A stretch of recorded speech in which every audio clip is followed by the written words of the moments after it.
weer horen. Ja, ja. God, handen even de boel. Subtiel. Dan gaan we Hendrik en Hillegien. Hillegien, zeker nog goed? Geen fout? Hillegien. Dan gaan we Bert-Jan en Jensje. Dus Bert-Jan en Jensje, wat zijn we weer horen? Bert-Jan, en dan ook in Hessel. Dit was weer horen. Bier in wel zetten. Ja. Hoor op. Zien we alleen naar het weer horen. Hey. Zelfs stralen erin geweest. Dat is het mogelijk. Wie ben Gus, kom je even nog. Ja. Oh, ja. Je bent wel snel, hè? Beetje rustiger. Ja, die heeft. Ja! En dan Frank en Marco. En dan zet ik de tweede ronde erover op. Ja, ja.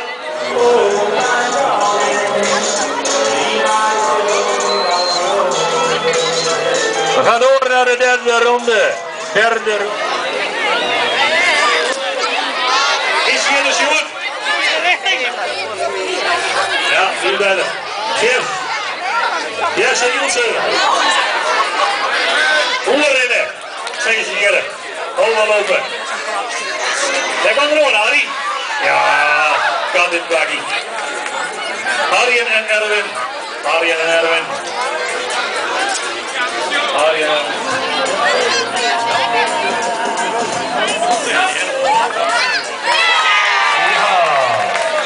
ik heb de korkenwollen vergeten te zien. Hier gaan we rijden, spul. De korkenwollen, die maar dan. Daar gaat hij.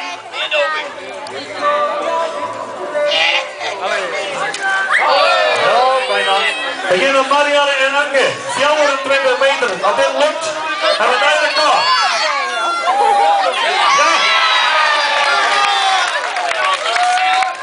We hebben een eindelijk klaar in ieder geval. Hé, de chef, ik ben er nou. De win je prijzen, dat is wat je wil, want dan begin je erg in. Volg je af? Nee, we hebben een enorm succes. We hebben 50 expansies hebben we op jong, dat is de hele tijd net voor hier. We hebben een watje maat het waar, hebben meer waar. Maar we hebben een geweldige jonghond. Peter en Alfred hebben een paar korkenbollers. Nou, die hebben echt een record gezet. 24 meter. Voor hier die 23, nog 24 meter. Wat kopperschouders erbovenuit. Dus dat ben een heerlijke prijs winnaars.